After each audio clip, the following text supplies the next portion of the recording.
You know, there's a lot of guys wear hats. That's great. But there's not a whole lot of cowboys left. My grandparents, my parents were from right here in this area. Fortunate enough, the Henry S. Grace Freeway that's out here, that's my granddad. Wichita Falls was founded by cowboys and ranchers. You know, cowboys have been around forever. Wichita Falls is supposed to be a cowboy town. We have the original ranch rodeo, started right here.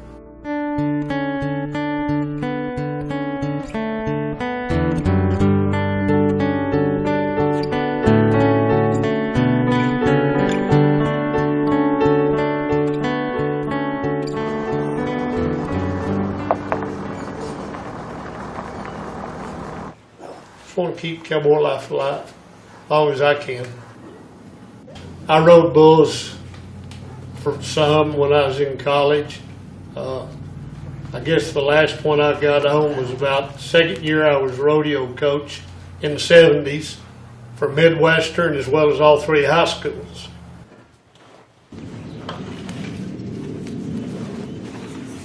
Horses are my main thing.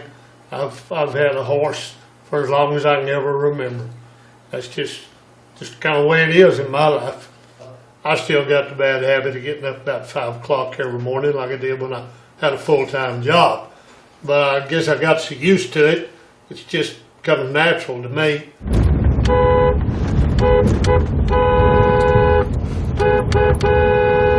I mean, they'll come to that horn most of the time. It's a whole lot better than me hollering. Up!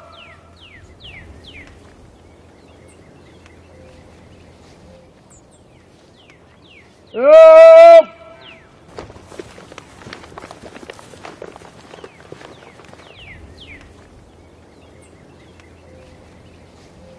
I've still got cattle. I still ride a horse once a week, sometimes twice, checking cattle. But I'd a lot rather do it on horseback than out of the pickup. Many guys anymore do it off four-wheelers. Now, I can do it off my four-legged horse.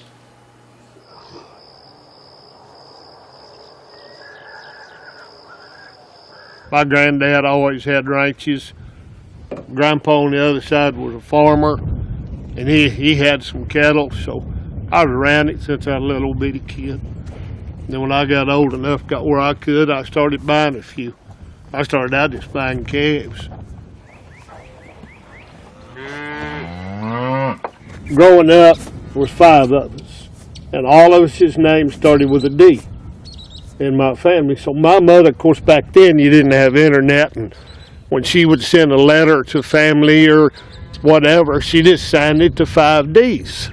Well, as time went on, and I started thinking, you know, I kind of need a brand, get thinking about it. There's 5 in my family, not all with a D. So it's Dan's 5. That's just my family. So I just flipped it around to D5.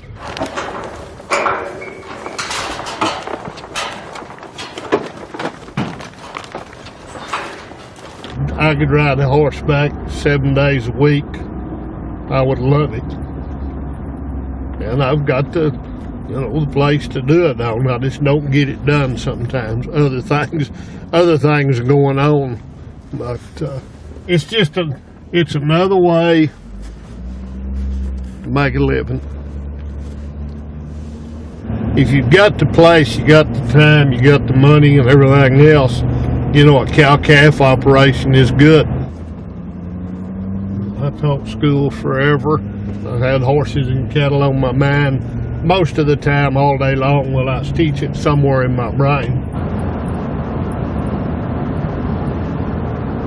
Before this, I taught school. I taught for 38 years. Taught auto mechanics at Hershey High School. One of the greatest times of my life. I would have never thought I'd ever been a school teacher. And you could ask my high school teachers, they would have told you no way. I enjoyed every minute of it. Not a complaint one. And I wanted to teach them not to make the mistakes in the automotive field in business that I did. I know what you want to do. I always wanted to build one that they actually call a dancer. When I retired, they wanted to do something, and they just asked me, said, you know, what about naming this building after you? I thought, well, you're supposed to be dead before you can get a building named after you. But then they asked me what I thought it ought to be called, and I came up with the Dan Shores Automotive Technology Center. I had an ex-student that wanted to take my place. He wanted to teach, so he and I talked about it quite a bit. It was just time. I'd started this silversmithing and cowboy art probably 5 years prior, hoping that maybe when it got retiring time, it'd give me something to do. I just didn't realize it would become a full-time job.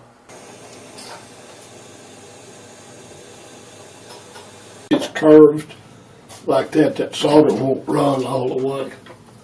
I have to go back and redo it.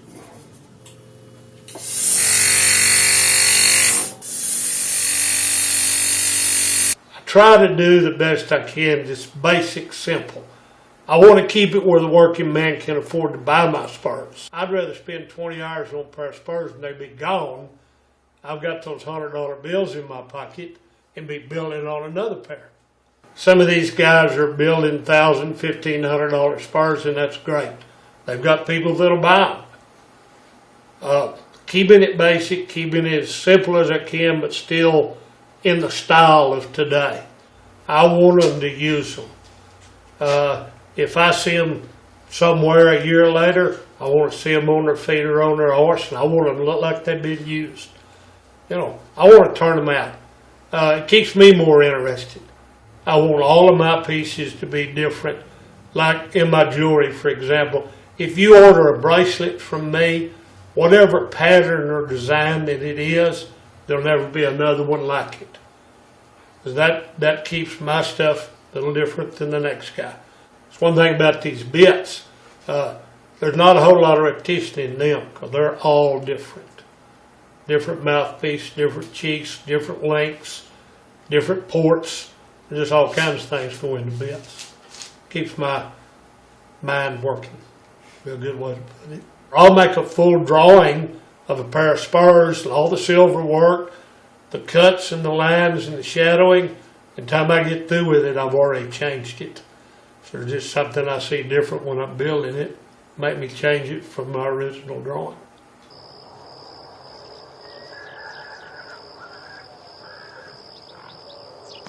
True cowboys are a dying breed.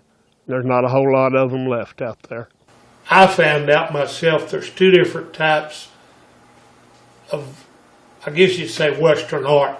One Western art is a lot of Indians, a lot of scenery, that type of thing. We keep it cowboy, so it is split. It has to be cowboy related, whether it's what they use in their daily job or what they actually might have in their house. So, true cowboy. So what made it cowboy true. It kind of brought me out of my box of doing things, and I wanted to give something back to them. So I presented them with this crazy idea of having a cowboy art show. They couldn't see saddles or boots as being art. You know, what they're used to seeing is bronze sculptures or paintings, that type of thing. So with the great help of the people at the camp as well as the forum, we put the first one together. And it's done nothing but grow ever since then. We get people really are starting to come in from all over. We've got a waiting list to get in because all we take 60 artists. And that's a room thing, and it makes it a little more exclusive. So trying to keep the cowboy life alive is the big thing behind it.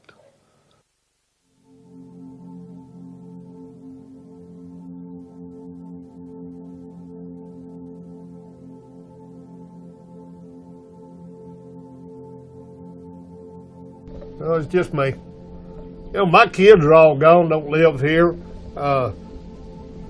You know, so I've just I've always been a one-man show. I just do it myself. For the first time in my life, I've had some health problems that have set me back a little bit, and I look at it as every day's a good day. And I say that every day. And I have for a long time, but a whole lot more now than I did, let's say, 2 years ago or a year ago.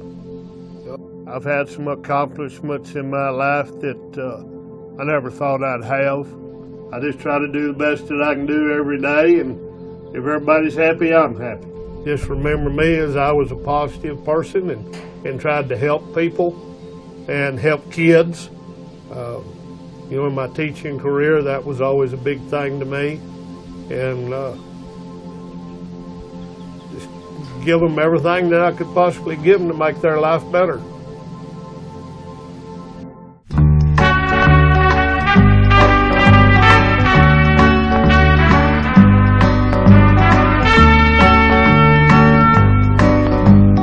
Hey, cowboy, where'd you get the clothes you wear?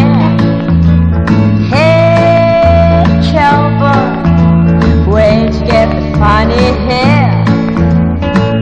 What you do in the land of the midnight sun? You better run, you just a toy cowboy. I may not look right, but I sure do feel fine. You hang around me and I'll